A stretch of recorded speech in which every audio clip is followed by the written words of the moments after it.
Castro's pleas inspired the Soviet leader Khrushchev to make a daring offer. He had boasted to the world of Russia's nuclear strength, but in reality, he knew just how limited his long-range missile force really was. But he did have medium-range nuclear missiles. From the territory of the Soviet Union, they couldn't possibly reach the territory of the USA. But deployed on Cuba, they would become strategic nuclear weapons. That meant, in practical terms, we had a chance to narrow the differences between our forces.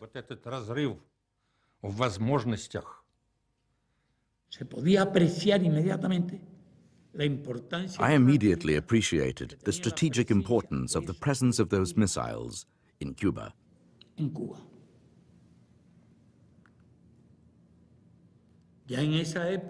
By that time, the Americans had already transported similar missiles to Turkey.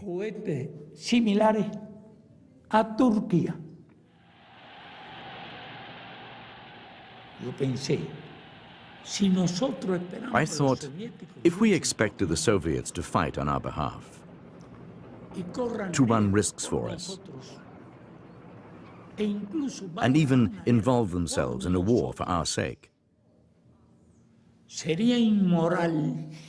it would be immoral and cowardly on our part to refuse to accept the presence of those missiles here. In July 1962, under the nose of the Americans, the first of 150 Soviet ships, loaded with heavily disguised nuclear missiles and over 40,000 troops, sailed for Cuba. The Americans just didn't notice that we managed to deliver not one, but 43,000 people there, plus the equipment, weapons, and everything necessary for the installation work. We put all the cars, trucks, and tractors on the top. All the military equipment was hidden under the decks.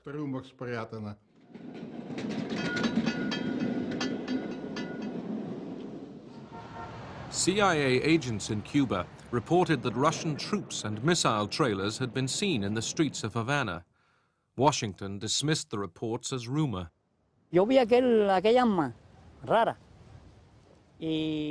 I saw those weird weapons, and then I said to my friend Pablo, Pablo, how powerful are these weird weapons? And he answered, these are nuclear missiles. So I thought, oh, really powerful. They just put them here, out in the open. But the CIA had noticed the increase in Soviet ships heading for Cuba. On October the 14th, a U-2 spy plane was ordered to fly across the island to try to discover what was going on.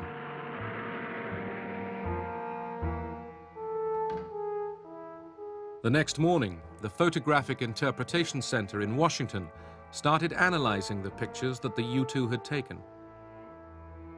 We're looking at the photography, and we spot objects that are foreign to the environment. And we kept looking, and we said, this is an SS-4 ballistic missile site. So working with the photo interpreters, we became convinced that this was it.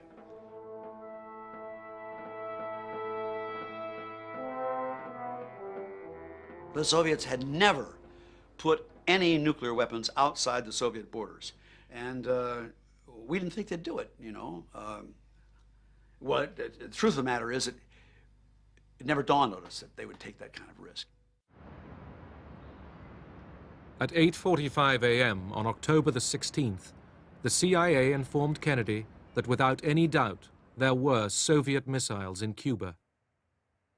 The president called his advisors to the White House.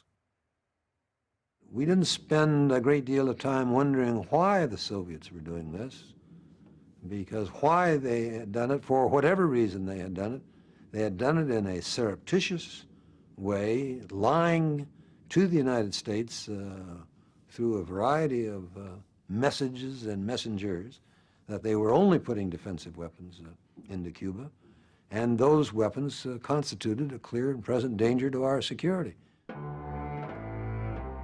The missiles in Cuba made the Americans more vulnerable than ever before.